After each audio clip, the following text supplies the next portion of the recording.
Well, hello everyone. Hope everyone's doing well during this winter time that we're going through. Hope everyone's staying warm, especially it's been very cold and it's hard to get excited for racing. But there's been a lot of stuff happening, so figured we keep it going with a fun little interview. We got Dru Brown here out of Montana. For those that don't know who Dru is, he's kind of a man of many talents. He's the promoter at the Big Sky Speedway and also, I believe, announcer there. So, Dru, how are you doing?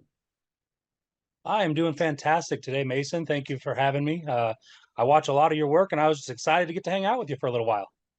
Yeah, I've been following mainly the Big Sky Speedway for the last year or so and kind of seeing some cool things that have been going on over there. And I figured it'd be a great opportunity to kind of get to know you a little bit and get to know the racing community out west. And so, before we kind of get into the Speedway stuff, kind of tell us a little bit about yourself, how you kind of got started and involved with racing.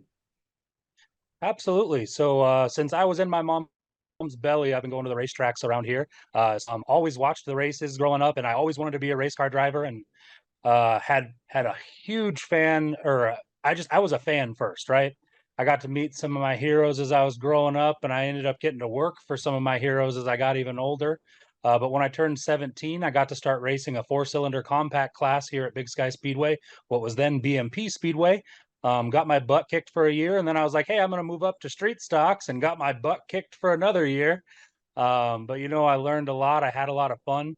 I became writer for the racetrack for the magazine All the Dirt, and I was writer for them from 2009 on. And then I started writing for the other tracks in the state as well, and kind of settled that down. Started a family, and then I was like, the track ownership changed hands, and they approached me about becoming the announcer out there, and I was very hesitant as I hadn't worked announcing before. And it turns out I had a talent for it, I guess, or that's what I'm told. And I just told the track owner Jerry, and I said I'd love to help any way I can. And now he says, "Hey, go clean the toilets," and I'll go clean the toilets. I don't really care. I just love racing and want to be around it. Excellent. Yeah, it always kind of just takes that one yes, and then you never know where that road takes you from there. Absolutely. Yeah, so you got a little bit of racing background too, so that also helps too. So you kind of get a good knowledge, especially when you go into announcing. I've been announcing a couple times here and there over the last couple of years. I've been Yeah. behind the wheel like two times, but it's not like I'm a racing expert. But it does help to kind of be around like cars and kind of know kind of what they go through setup wise and all that stuff. I like to pretend I know what I'm doing, but pretty much I tell the fans and the drivers what not to do, right? There was one time I got beat in reverse by a car, so that was great. And we still tell that story to this day. So Pat Salway, if you're watching or listening, I'll still shout you out because you beat me in reverse. Well, I guess that's a good philosophy to have because I'm sure like at the racetrack you probably hear all about it because like you have all these fans that are in the stands that think they can do it better than the drivers out on the track and they kind of become like arm how what do you call it? Not keyboard racers, but basically like grandstand racers. Grandstand, dude, I challenge everybody.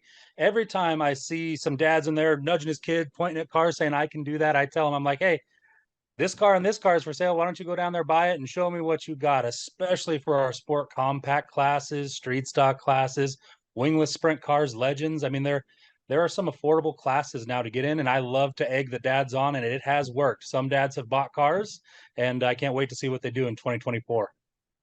Yeah, and there seems like there's been some growth in a few of those classes out west, especially. Kind of talk to us a little bit about the Big Sky Speedway and what kind of you guys got going on over there. Yeah, so we have 9 classes, which is a ton. We don't run them every night, obviously. So juggling all 9 classes, trying to get everybody as close to as possible to each other on the scheduling. But we started doing the INEX Legends a couple years ago, 2 years ago. We ran them for a few races and they exploded in popularity. So we invited them back for a full season last year. And we went from anywhere from about 15 cars to 20 cars in one season. So the INEX Legends are where it's at. And they're sponsored by a guy, Spiffy's INEX Legends, and avid race fan and supporter of the area. So shout out to you guys for coming on board. We also started the wingless sprint cars, which we are thrilled and excited about because any sprint cars are so exciting to watch, especially at a high speed track like ours. And we've got our staples, our street stocks, super stocks, mods, mid mods, late models, sprint cars. I mean, we got a lot because we believe in racing, and not every class suits everybody. So we like to have a little bit of an array of everything.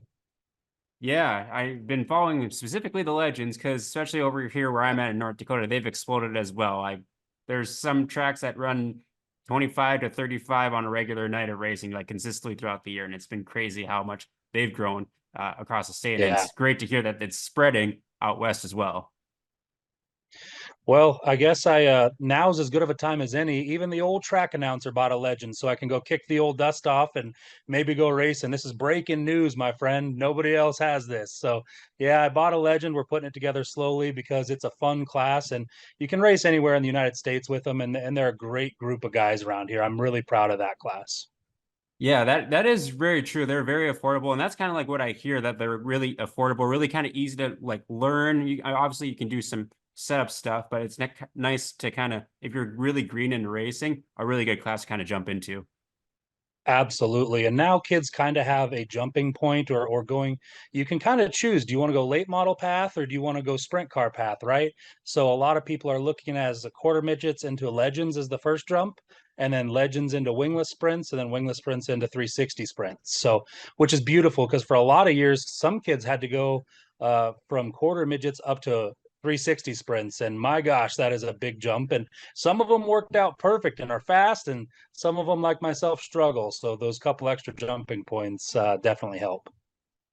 Yeah, and it's really cool, especially with Big Sky, like you would mention all the different classes, because you have a nice array of classes. So like fans get a little bit of taste of everything. Like where I'm at in North Dakota, we kind of have the same type of thing depending on which track you go to. Where I grew up out west in North Dakota, basically the top class is like your IMCA modified. You don't get to see late Yeah. models and sprints all that much. Maybe the wingless sprints every now and then, but you're really fortunate to have like all these classes that you can kind of get a little bit of taste of and kind of get fans and drivers to pick and choose what they want. Oh, you are absolutely correct on that, right? Some nights, the beauty of it is the fastest cars aren't always the best show. Sometimes our sport compacts go out there and swap the lead 7, 8, 9 times, and some of those guys, like myself, are just getting started and want to keep growing up in the sport. And some of those guys are content as can be, and it really doesn't matter what you race as long as you're supporting your local racetrack. Truly, it takes all of us to make this thing survive and thrive, and I'm just thankful to be given the opportunity to help Big Sky Speedway. Yeah, I will agree with you on that. Sport compacts, four cylinders, they do put on some really good races, and it's sometimes it's a Absolutely. bummer when they're at the end of the night because then no one gets to see them. But anytime I've been around, they put on some great good races. You're absolutely correct. And it's funny, our sport compacts beg to go out first, not because of the fan count, but they want to try a tacky track. But a lot of the big cars don't like those little tires first. So we don't typically do that a whole lot. That totally makes sense. Yeah, that's kind of one thing I've learned over the last few years. Kind of like there's a certain method of how tracks determine order of classes, and so yeah, you kind of got to find the right mix so that way it doesn't like wreck the track or anything like that. Absolutely. Speaking of the track, kind of tell us about the speedway itself. Like how big is it? What nights do you race? Whatever kind of the characteristics of the Big Sky Speedway. Absolutely. So our track has gone through a major metamorphosis. It's completely different than it used to be. It is a 3/8 mile, but it races like a half mile. We do got a berm and it's high banked and it's fast. We kind of coined the phrase "the fastest track in Montana" on our victory lane sign, and that's no slate to the other tracks here in town or here in the state. But it is fast. It drives so different from when I got on there. Don't tell the wife, but I may or may not have taken the old family car on there a couple times just to drive it around and try it. But it's fast. The high lane reigns supreme typically, which is why it was so cool to see people like Justin Vogel come down here, try out that low line, and make it work for a while. Truly, it was really cool because it's doable. It's just challenging. We don't get a whole lot of the catfishing down low anymore. It's fast, treacherous, unfortunately for some drivers, but it puts on a heck of a show, and it's fun. Yeah, that's a good point. Yeah, I was kind of watching the videos when Vogel went over there, kind of getting an idea of the track. And I'm like, man, that looks like a really big track. And like, of course, with it being 3/8, like I grew up on 3/8, so it's like that's my ideal track size because you get the raw Yeah, speed and you kind of get like, yeah, it's just perfect for me. And so, yeah, that's awesome to see that kind of like a little bit of a change up. And It doesn't surprise me that Vogel went into a groove that no one typically goes because that's what the way he works.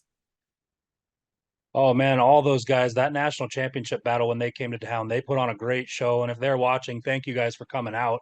But it was so much fun. And my daughter fell in love with the pink race car. So we had to buy a Vogel shirt for her. So I sent him a picture a while ago of her wearing his big old racing shirt because he didn't have her size. But thank you guys for coming out. If you are watching, it was a blast. So Well, and that's part of actually that race weekend itself is kind of the reason why I wanted to get you on here because there's a lot of in like your track and of course all the other tracks out west, Sheridan, Great Falls, I believe has one out there.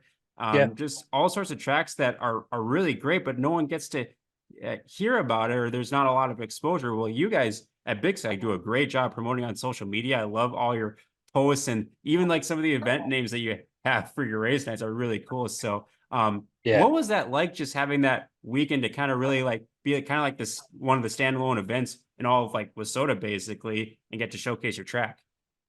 So I'm going to throw Jerry under the bus, the track owner, for just a second here. I begged for that October date. I wanted it so bad, and he's like, "It is going to be so cold, or it's going to snow out." And I was like, "But if it doesn't, we're going to be essentially showcased for a weekend." And the weather gods finally cooperated at the end of the year. We had 9 rainouts last year, but October was not one of them. So we got to run.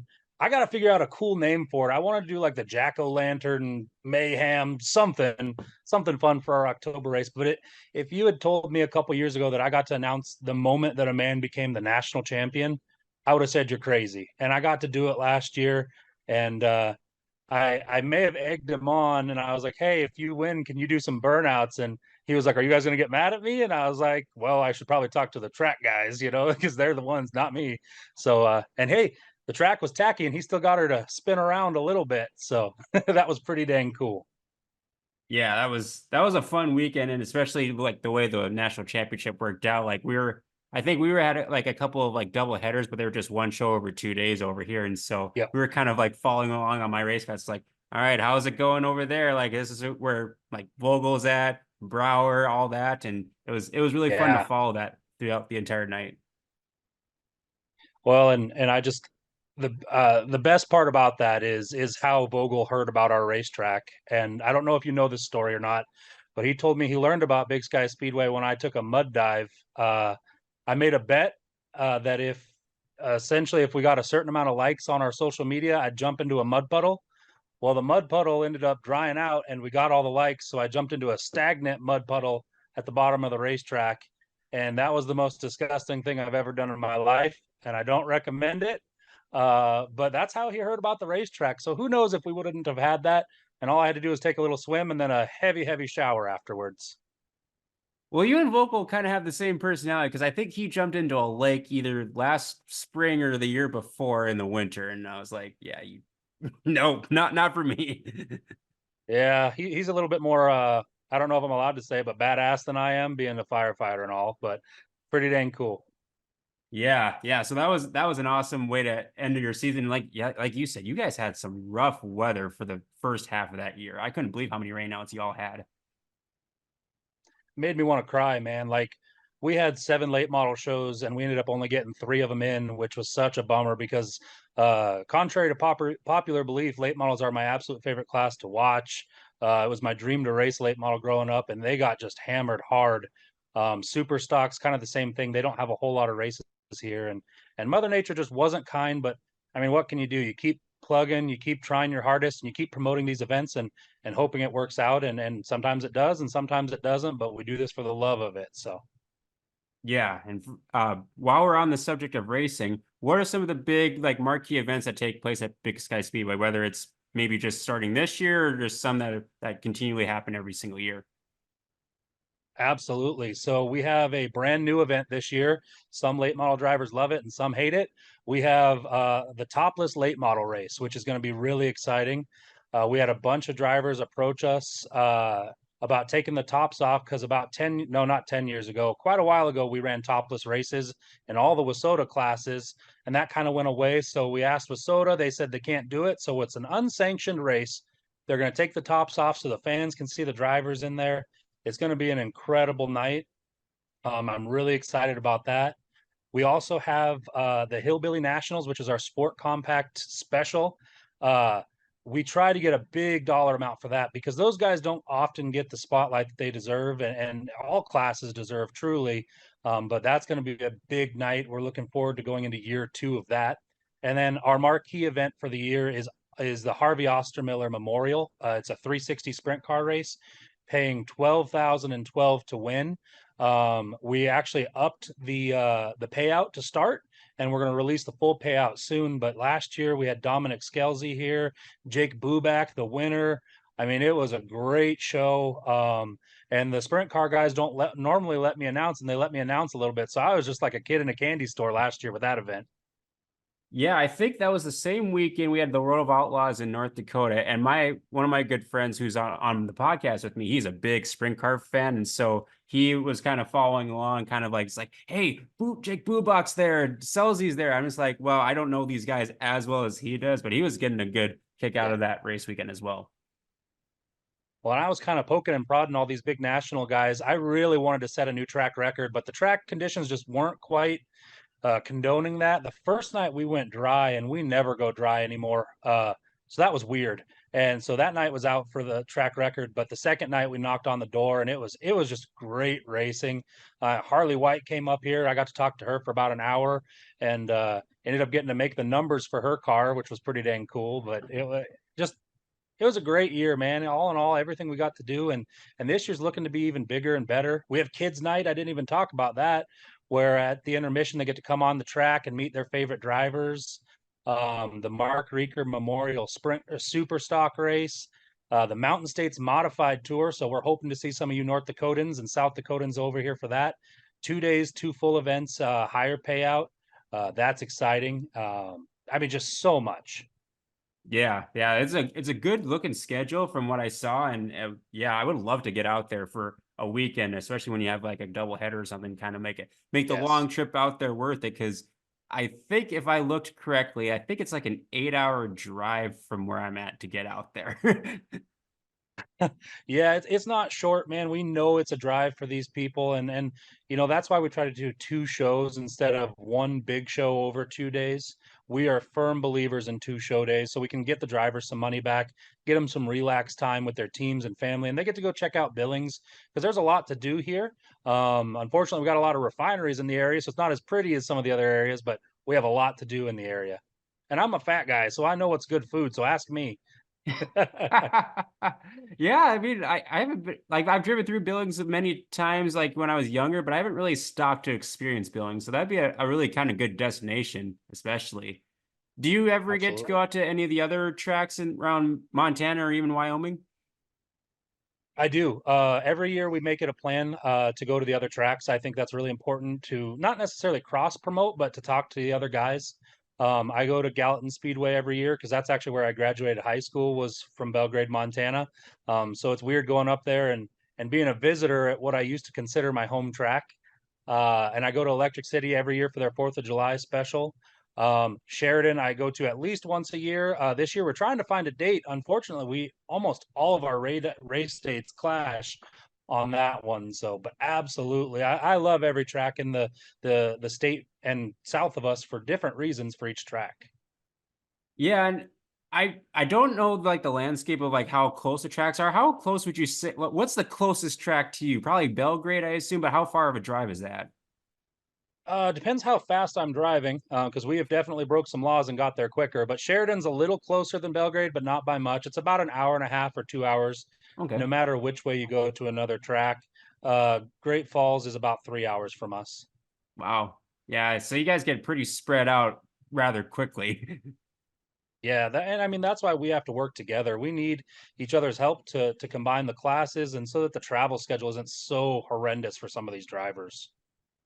When I know there's been some drivers kind of on the western side of North Dakota that have kind of like dabbled at a couple of those tracks every now and then. And I know it's a drive, but I know there's especially a couple of the late models that are kind of situated in the Wilson area. I think they've gone down there for a race or two. Yeah. So hopefully this helps get the word out to kind of get a couple of drivers to kind of sprinkle themselves over there every now and then to kind of help support you all.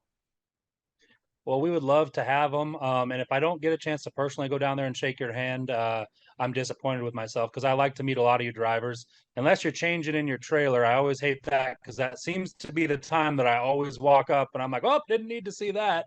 But no, truly, if you guys do come from North Dakota, South Dakota, I mean, shoot, even the far distances in Montana, you are appreciated, even though we don't always get the chance to come shake your hand and say thank you. We do appreciate you there because it's a heck of a drive and it takes all of us to make this thing work.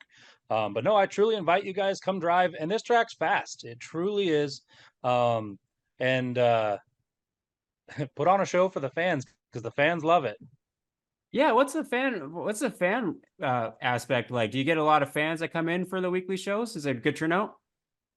You know, it kind of obviously weather it matters in this instance, but one of our big things for our fans when I took over this is I really wanted some kids to come out there, mainly because I enjoy being around them.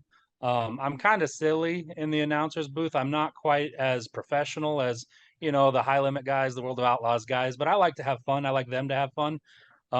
We do candy tosses at intermission for the kids and get them all sugar highed up so they're running around like crazy. But my number one saying as an announcer is we love it when you get loud. Be proud of your favorite driver. I don't care if they're in last or first, cheer them on. And our fans at Big Sky Speedway do that.